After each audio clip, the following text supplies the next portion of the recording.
about when I was growing up, my parents had this house, and we had this big backyard, and we had neighbors all over, and everybody had these large, really big backyards, and in our neighborhood, nobody had fences, and so all of these backyards kind of went together, and so you had this big open space that you could play in. And my neighbors right next door to me, they had kids that were about the same age as me. Actually, they had a son named Joey. He and I were in the same class together. We went to school from kindergarten all the way up through graduation. And he had a younger brother that was a year younger than us. And every day that it was nice outside, that the sun was shining, every day that it wasn't raining, the three of us would get together and we'd gather all of the neighborhood kids and we would start playing sports in our backyards that were joined together. And we would pretend sometimes that it was a football pitch, or we'd pretend it was a baseball field, or we'd pretend that it was an American football field, and we would go out there and we would start to play these sports. And we did this for as long as I can remember, going all the way back to when I was like 5 or 6 years old at least. Maybe even, I cannot remember a time in which we did not go outside and play sports together. And while I wasn't really into sports at that time, these were really formative years for me. And as I got older, I got more involved in club and official team sports, and I played more football and did wrestling and track and field. And these sports still hold have a very strong hold in my heart. I still love them to this day. If you don't know that I love American football by now, you're crazy. Or you've not been paying attention, one of the two. I tell you all this because I want to set up this picture for you. I want you to understand a little something about some of my experiences, because you see, when I got here, we arrived here in Bulgaria in 2015, and honestly, I didn't know what we were going to do. I spent about a year kind of floundering, trying to meet people, and had no idea what was happening. And then my friend Pete over here, he goes, "Hey, there's an American football team in Sofia, right? You should get in contact with them." So I did. Now, you have to understand that when I contacted them, I was 35 years old in 2016. I could have gone into that situation and said, I got at least 30 years of experience in American football, in one form or another, either playing in the backyard or playing on a team or watching or, helping from the side. I've got all of this experience. And when I joined this team, I actually had the most experience of not just anybody on the team, but just about any player in the country at the time. In fact, we had about 12 to 15 guys on that team. I had more experience than every guy on the team combined, as far as years played. It would have been really easy for me to come into this team and say, I've got all of this experience. I should be the coach. I should be the head coach. But that's not what happened. Instead, I came in and I said, "How can I help you?" And it turns out that the way that I could help them is by playing. And they put me in one of the most physically demanding positions on the team at 35 years old. For those of you who are American, they had me on the offensive and defensive line. And I got beat up all the time, playing against a bunch of 20-somethings. It was crazy, but I spent about 2 years in that position as just a player before they eventually came to me and said, "Hey, would you be a player coach?" And I spent about another 3 years being a player coach until at about the age of 40, I unofficially retired and just became a coach. I want you to keep this story in mind as we talk about our passage for today. And we're going to start reading in Matthew 17, verse 24, and we're going to go through Matthew 18, verse 6. And as we're reading this, you're going to think I'm crazy for putting these two passages together. When they came to Capernaum, those who collected the 2 drachma tax came to Peter and said, "Does your teacher not pay the 2 drachma tax?" He said, "Yes." And when he came into the house, Jesus spoke to him first, saying, What do you think, Simon? From who do kings of the earth collect customs or poll tax? From their sons or from strangers? When Peter said, from strangers, Jesus said to him, then the sons are exempt. However, so that we do not offend them, go to the sea and throw in a hook and take the first fish that comes up. And when you open his mouth, you will find a shekel. Take that and give it to them for you and for me. At that time, the disciples came to Jesus and said, who then is the greatest in the kingdom of heaven? And he called a child to himself and set him before them and said, truly I say to you, unless you are converted and become like children, you will not enter the kingdom of heaven. Whoever then humbles himself as this child, he is the greatest in the kingdom of heaven. And whoever receives one such child in my name receives me. But whoever causes one of these little ones who believe in me to stumble, it would be better for him to have a heavy millstone hung around his neck and to be drowned in the depth of the sea. Now, on first glance, you're probably looking at these passages and saying, they don't really seem to go together. And at first glance, you would probably be right. They don't really go together. But I think as we study today and we look at these passages, you're going to see they're actually really closely linked. In fact, I would suggest that you can't understand Matthew 18, 1 through 6 without really paying attention to what Jesus is saying in Matthew chapter 17. And in order to understand that, I think one of the best places for us to begin to look is by talking a little bit about this tax that sets up our verses in chapter 17. Now,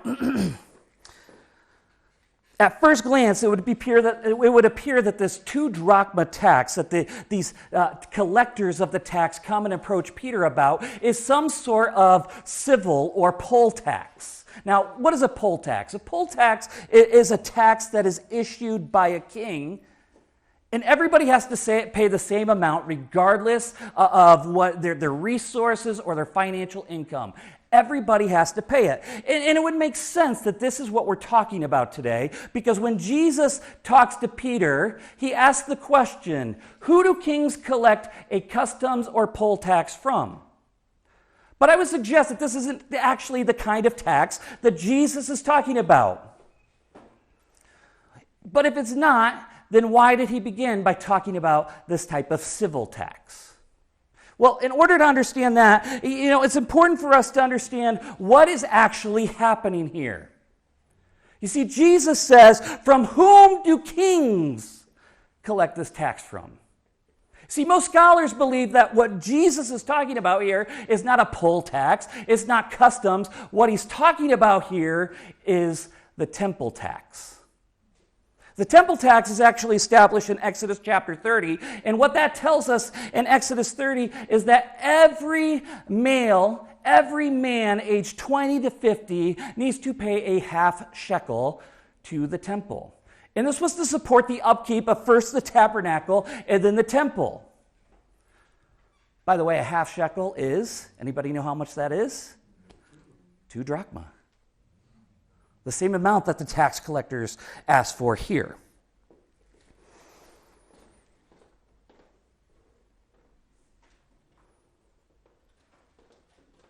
There's some other evidences within the scriptures that seem to suggest that Jesus is talking about this temple tax. One of those evidences is that when we look at this text, it talks about those who came to collect the tax. And if you look at this in the Greek, it actually uses a different Greek phrase than what they would use when they talked about tax collectors. So say when Matthew is being talked about as a tax collector, it uses a different Greek word than what you say here. And this becomes further evidence when the fact that you look at when they came to them, they didn't try to arrest Jesus for not paying the tax. Let me understand why that's significant. You see, at the time that Jesus walked the earth, there was some question as to the validity of the temple tax. See, the Sadducees, which was one of the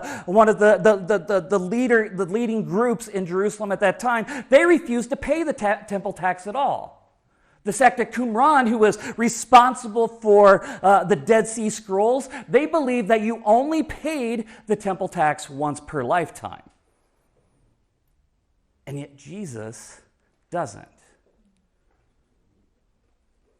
The fact that they don't arrest Jesus suggests that this is a voluntary tax, much like the temple tax is at this time. And that the people who are coming to collect it have no authority to enforce it. Now, why is this important? Why am I spending so much time talking about this? Well, let's look at Jesus' words. From whom does the king extract the tax from? Does he take it from his sons, or does he take it from strangers? What does Peter say? He takes it from strangers. Now, why would Jesus ask that question? You see, it was believed that the temple, the tabernacle, and then the temple was the dwelling place of God on earth. And so this temple tax was taken. It was the king taking the tax in order to maintain his house. So when Jesus says that, who does he take it from? His sons or strangers? What Jesus is saying is that the temple tax, it is a poll tax. It is a tax taken from anybody, regardless of their standing, to maintain the house of the king. And that as the son of the king, he is exempt. But I want you to notice what Jesus says next. He goes on and he says, so that we do not offend. And I think it's important to understand that we is referring to Jesus and Peter. And what that we says is that not only is Jesus exempt as the son of the king, Peter is exempt as well from paying the temple tax. There's a couple of different reasons in which Peter might be exempt. One is because he's Jesus' friend. Because as the friend of Jesus, that exemption that Jesus has as the Son of God extends on to him. The other reason could be because the Scripture tells us that we are adopted as sons and daughters. Check this out. Ephesians 1:5 says, in love he predestined us to be adopted as his sons through Jesus Christ. Romans 8:15b. The Spirit you received brought about your adoption to sonship. Galatians 3:26, for you are all sons of God through faith in Christ Jesus. 1 John 3:21, see how great a love the Father has bestowed on us that we would be called children of God. So what does that mean? It means that as the Son of God, as the Son of the King, that Jesus has certain rights that he has. Jesus has certain things that he's like, dude, I'm the son of the king. I can do whatever I want. The rules that apply to you do not apply to me. And guess what? Because you are an adopted son of God, they don't apply to you as well. This becomes to make even more sense when we understand that the temple of God is no longer in Jerusalem. It is in each of us. And so a temple tax to maintain this earthly dwelling of God is no longer needed because God dwells in each and every one of us. But let's look at what Jesus says. So that we do not offend. Go. One of the things that I have found is that as Christians, we sometimes work really hard to fight for our rights, don't we? We sometimes fight really, really hard to fight for what's due to us. Wednesday night, some of you came over for midweek Bible study at our house, and one of the questions before it got started was, hey, tell us a little bit about your neighbor situation in your new apartment. And I shared some of the struggles we've had with our new neighbor. Yesterday morning, it was about 9:30. I had Bobby in. He was in my bedroom, and our bedroom shares a wall with this neighbor, and I was talking to him, just conversational, kind of like this, not loud or anything like that, and she got angry and started banging on the walls.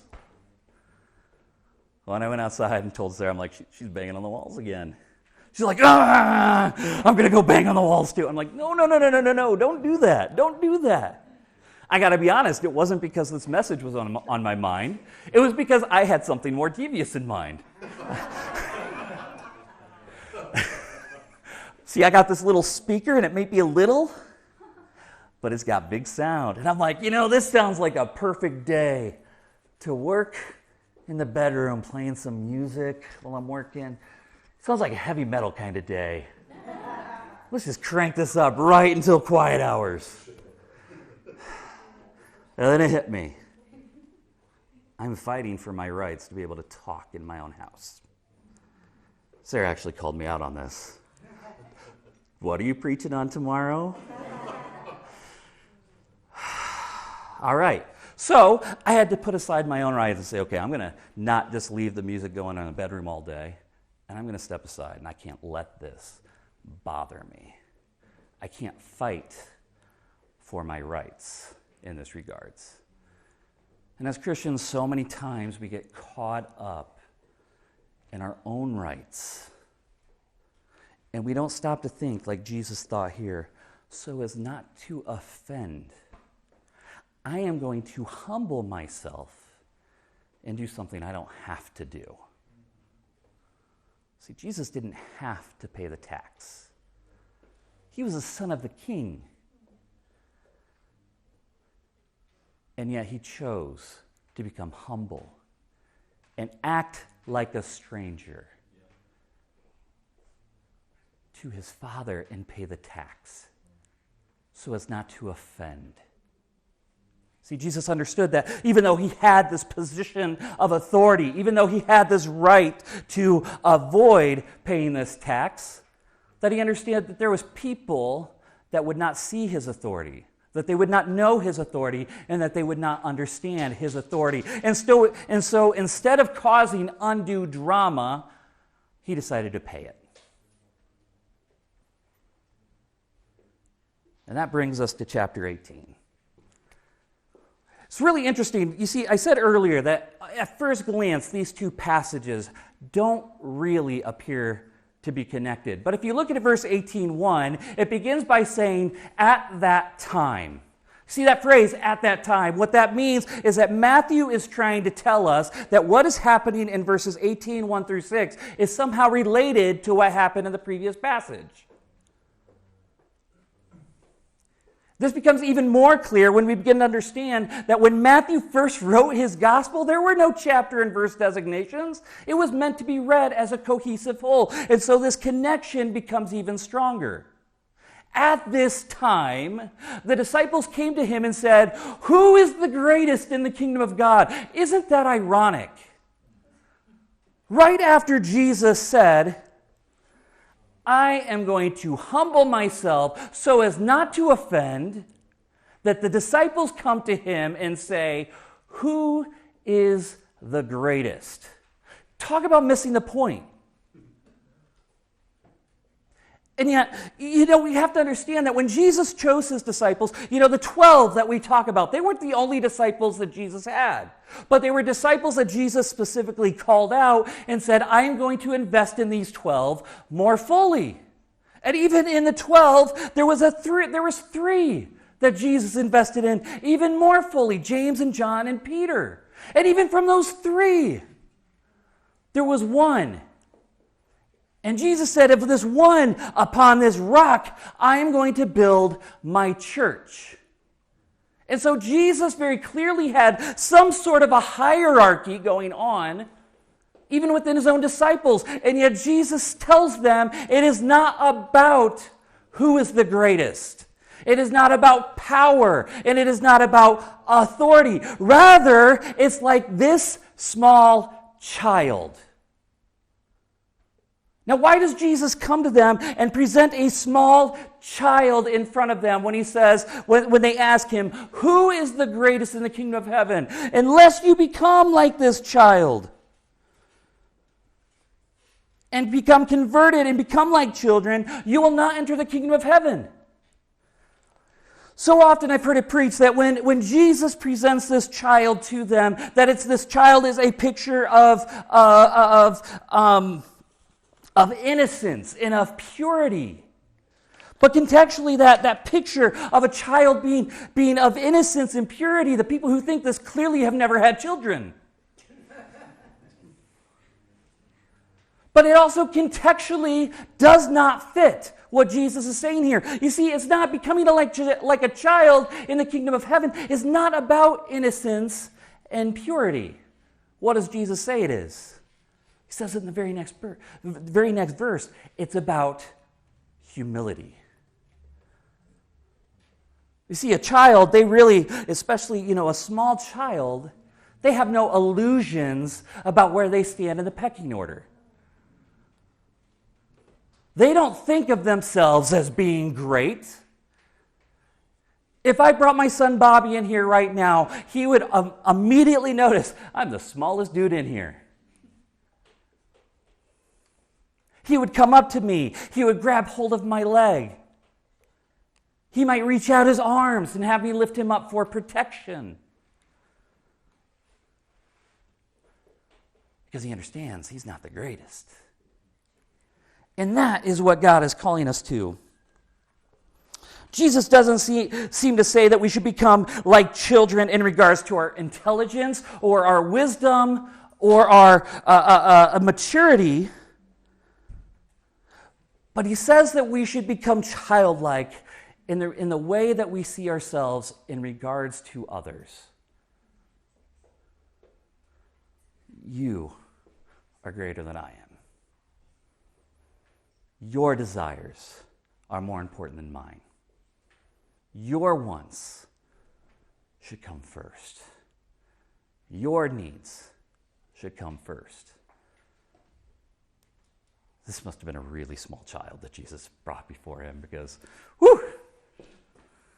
what I'm just describing does not describe all children, does it?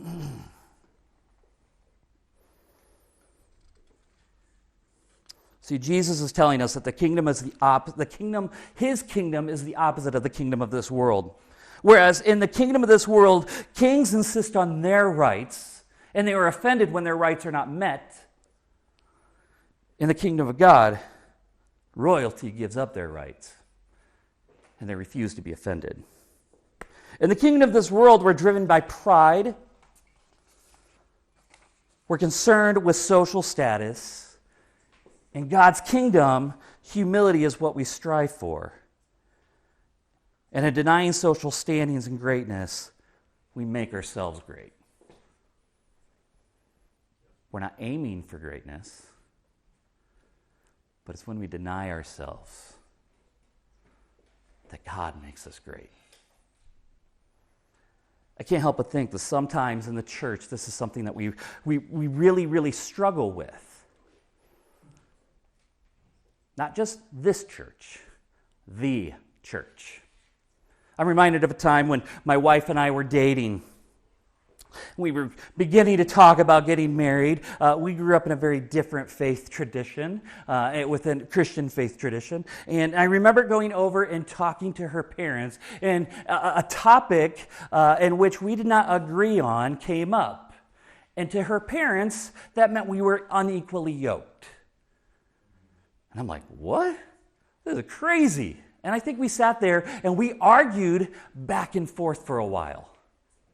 But one of the things that I did after that discussion is I thought about it for a day or two, and I said, you know what? I ended up coming back to them and I said, I would like to explore your position more fully. I was getting ready to leave. I was going to be out of town doing a job, 6 or 7 hour drive away. And I thought, man, I'm going to have my evenings free. Let's go. I'm going to study what the scriptures say. I'm going to study these books you have provided for me. And I'm going to come to a better understanding of what it is you believe and why you believe it. And who knows, maybe I will adopt this position as well. So I spent like 3 months studying this topic. And you know what? I didn't change my mind. I read out a long response to them, and after I did that, I sent it to 3 or 4 Bible professors. I said, please check my theology. Make sure that I'm understanding the scriptures correctly. I sent that letter to several different pastors and said, make sure I'm being respectful. And then I sent it on to them. You know what? They did not engage with that conversation. They said it was argumentative. Here's the thing. Nothing got resolved. Nothing. When my wife and I got married, this was still a point of contention. We've been married for 19 years now.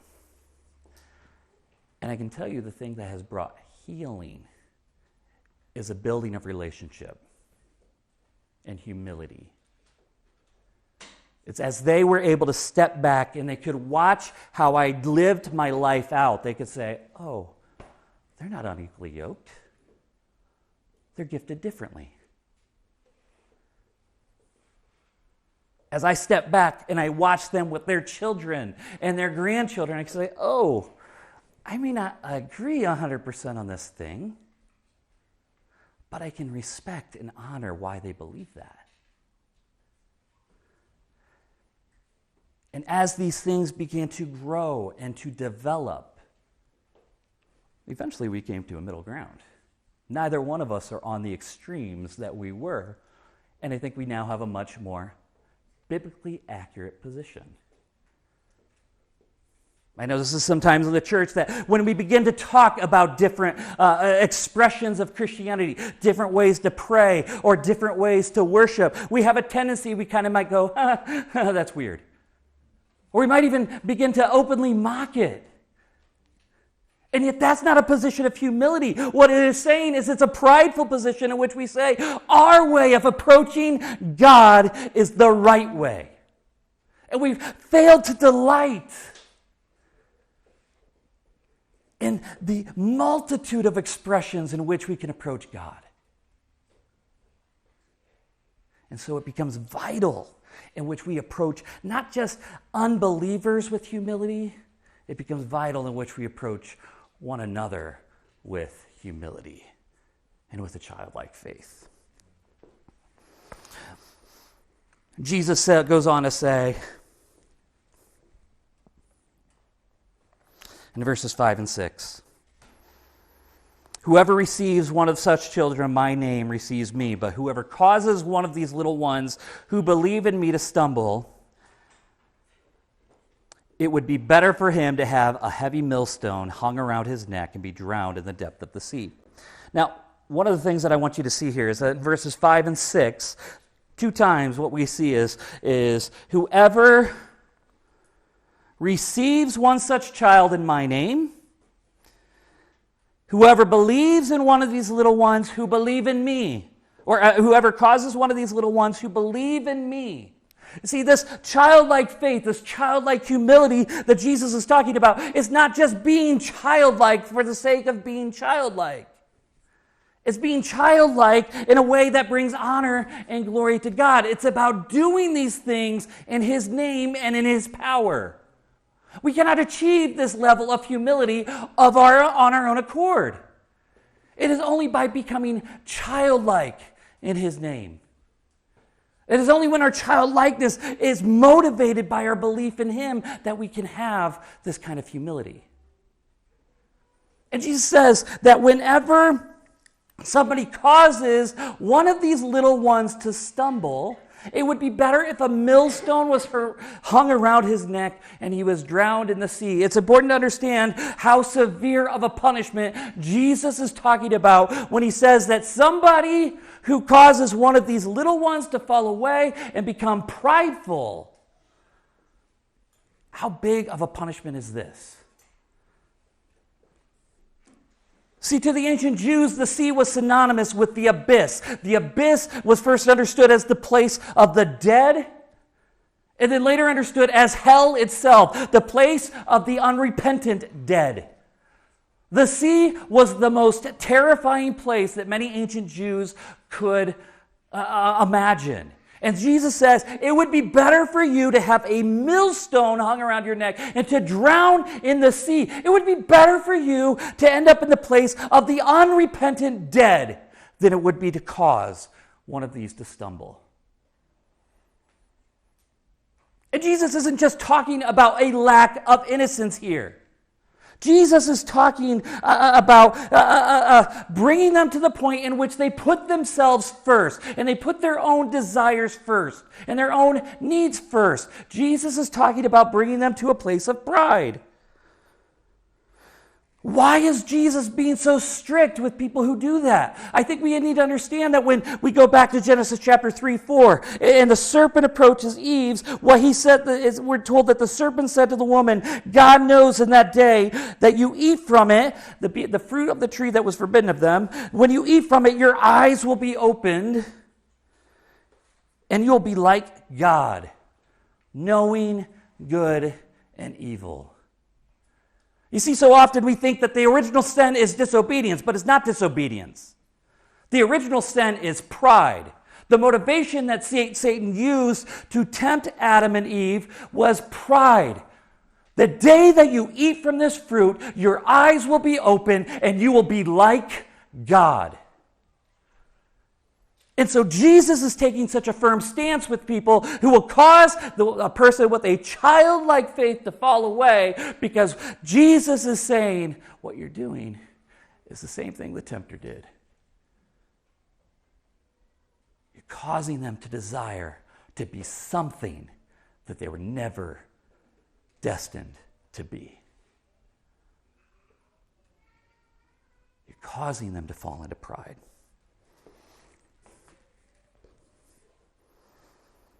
What does all this mean to us? You know, when I joined my American football team in 2016, I could have insisted that people look at all those years of experience I had. I could have insisted that I be the coach. I could have insisted that I be the head coach, and I could have been successful. But I'll also tell you, I also saw other Americans come in and do that thing. They're not around anymore. They're not a part of these teams. In fact, the teams that let Americans come in and do that, most of them don't exist anymore. Because in these guys' pride, they took something good and they destroyed it. What this means for us is that when we approach anything, we do so in humility. You know, it's easy for us to sit in the church. Somebody gets up and sings in the worship team to go, hey, oh, I could do better than that. I went to school to be a pastor. One of my biggest struggles is when I hear somebody preach to go, ooh, I wouldn't have done that. And yet when we begin to engage in these types of attitudes and behaviors, when we think, you know what, I'm better than they are, we bring division and we bring harm. And that's true in the church, and that's true in how we engage with others. And so it is vital as believers that we approach one another with humility and with childlike faith.